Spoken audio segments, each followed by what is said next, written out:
Previously on Jambareeqi Reviews. You know what? I'm not afraid of monsters. Nah. Monsters schmonsters.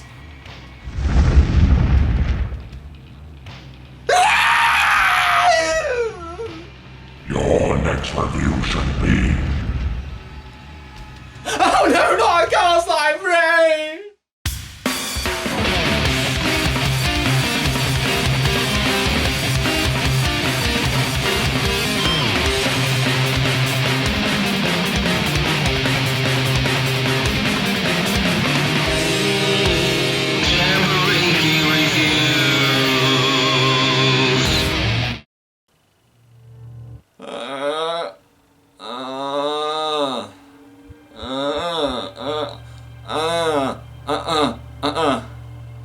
Do I really have to review this movie? Review this movie or die! Who the hell are you anyway? I am Mortius. I'm a powerful demon from a dimension far, far away. I was the one that created your dark clone, Jambareeqi. Where is he, by the way? Oh, Jambareeqi, he's sat over there on the computer. Oh, hey, Dad! What the fuck? What did you do to him? I didn't do anything to him! This is the life he chose to live, I just leave him to it! Oh, just review the movie already. For those of you who don't know, the Cars Life movies are a franchise designed to piggyback on the success of Pixar's Cars movies. The first movie was only 45 minutes long, but it felt like 45 hours of boring hell. And the second movie was almost just as bad, but at least it looked a little better and had a sweet romantic subplot. And in this episode I'm going to talk about the third movie. Still can't believe there's a number 3. Cars Life 3: The Royal Heist is a CGI animated mockbuster. Diesel, the villain from the first 2 movies, has been let out of the impound, but she has to perform an act of community service of her choice. She decides to host a charity drag race, which grabs Sparky's interest, but he can't afford the race entrance fee.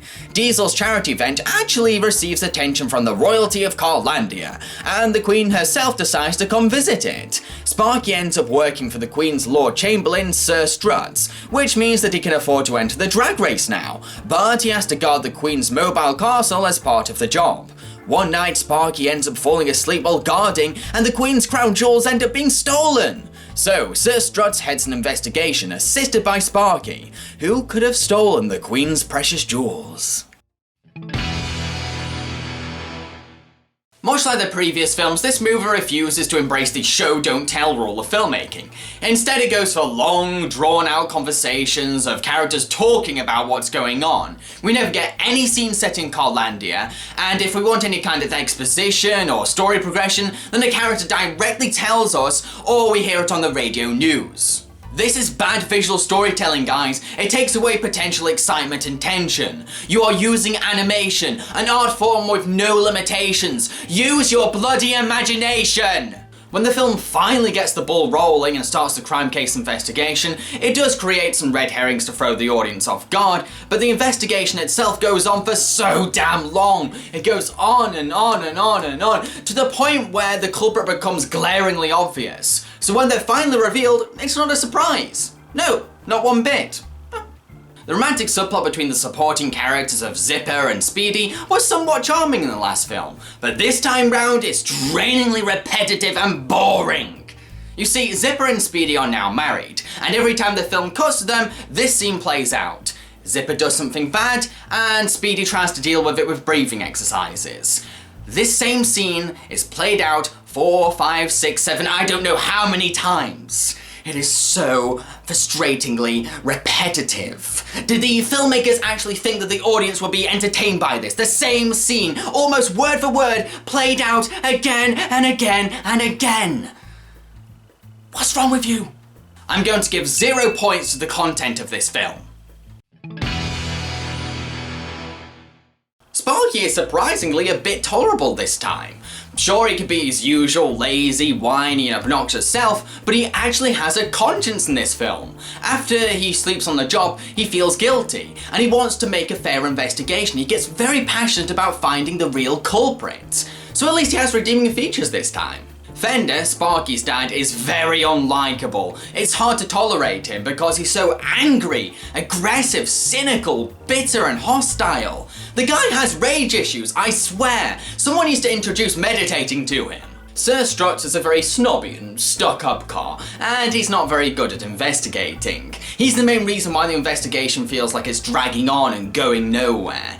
Sure, we find out why he's so bad at investigating, but it's really draining and boring watching him suck at his job.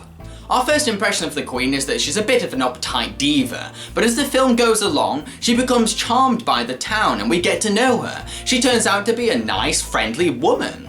I'm going to give 2 points to the characters in this film. This film looks just like the second movie, and while it's a shame that the production quality hasn't been amped up since last time, at least the film looks somewhat okay, especially compared to the first film, which looked like pubic hair decorated with vomit. Once again, the character animation is very lazy, bottom of the barrel lazy. When characters want to kiss each other, they just make kissing noises from a distance. When characters want to clap, they bounce for some reason. And sometimes props just animate themselves, yeah, without characters even touching them. What? Lazy! It's like the animators put 1% effort in. They assumed that they couldn't really do much just because their characters are cars. But I've seen a lot of cartoons with cars in them, and they've managed to give a lot of life, flexibility, and imagination to these cartoon car characters. So they have no excuses. They're so incompetent. The animators behind this film are driving me mad. La la la la la la la. Tiny Robots is the next Citizen Kane.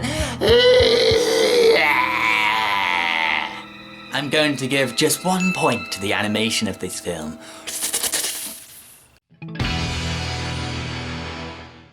Corinne Orr voices Sparky. She can make him sound a bit whiny and she does give him a very annoying laugh, but once Sparky gets into the investigation, she sounds so passionate, invested and energetic. My dad says I'll never be a professional racer. Why not? You're lightning fast. I know.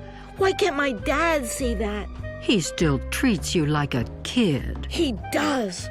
But I'll show him. Oh, I gotta get out of El Coche. Dragon Ball Z Sean Shamel voices Fender, and he sounds so damn aggressive. The character is angry enough already. Sean Shamel isn't helping with his Super Saiyan delivery. Can someone please tell Sean Shamel that yelling and screaming is only necessary when dubbing over Dragon Ball Z? Afternoon, Chief. Afternoon. I still can't believe Diesel's gonna upstage my tailgate party with her sham drag race. Maybe you could invite Queen Limo to the tailgate. I don't want that queen anywhere near this station! British television announcer Ian Swan voices Sir Strut. He channels this kind of Rupert Everett voice, posh, campy and elegant, which is perfect for his distinguished character. This is so exciting! Young Coupe, you must learn to enter a parking space slowly and to park precisely between the white lines. A civilized society requires... Katrina Criss voices the Queen. She sounds very classy and dignified, but she also captures the Queen's cheeky side too. Goodbye, Lugnut. By the way, I love your new look.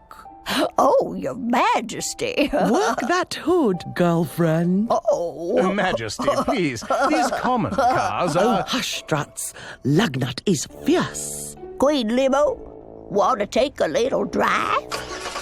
What a splendid idea. I'm going to give 2 points to the voice acting in this film. The music score for this film is a mixed bag. Sometimes it does try to add emotion to serious or sentimental scenes, but other times it can sound like this.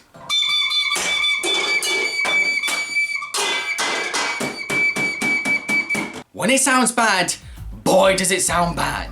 And it's made even worse by Sparky, who blares this obnoxious dance track from his speakers every time he drives into a set. The film does feature some of the best music from the Cars Life franchise, but that's really not a compliment. I'm going to give just 1 point to the music of this film. To conclude, Cars Life 3 The Royal Heist is a lazy and rubbish film. Sure, Sparky is a little easier to tolerate this time, and I did kind of like the Queen, but it's such a boring, draining and obnoxious film as a whole. It has a huge lack of visual storytelling, the pacing is horrendous, and the romantic subplot has lost all its charm. It barely improves from the previous films. Cars Life 3 has gained a total of 6 points, which translates to 1¼ jeweled strawberries out of 5. However, if you enjoyed such titles as Cars 2 or Hoodwinked, then I think you might get a little something out of this movie. Okay, I reviewed Cars Life 3 for you, Mortius. Are you happy now? Yes, but now I want you to review another movie for me. What? Another one? Why are you bugging me? Why me? Because I'm in love with you, Jambareeqi senpai. What? It's true. I even made a body pillow of you. Okay. Oh, Jambareeqi senpai, will you please be mine? I know you're a supernatural force who could possibly kill me, but I'm gonna have to decline. I already have a girlfriend. Oh, I see. Well, I'll be going home then. Goodbye. Well, that was awkward. Anyway, I've been Jambareeqi and I hope you enjoyed my review. If you did, then please click the like button below. And if you're new to my channel, then I encourage you to subscribe. That's the end of Season 9 of Jambareeqi Reviews, but when I return in Season 10, I'm going to be reviewing the most requested film I've ever had. Jack and the Cuckoo Clock Heart. Cheerio, folks.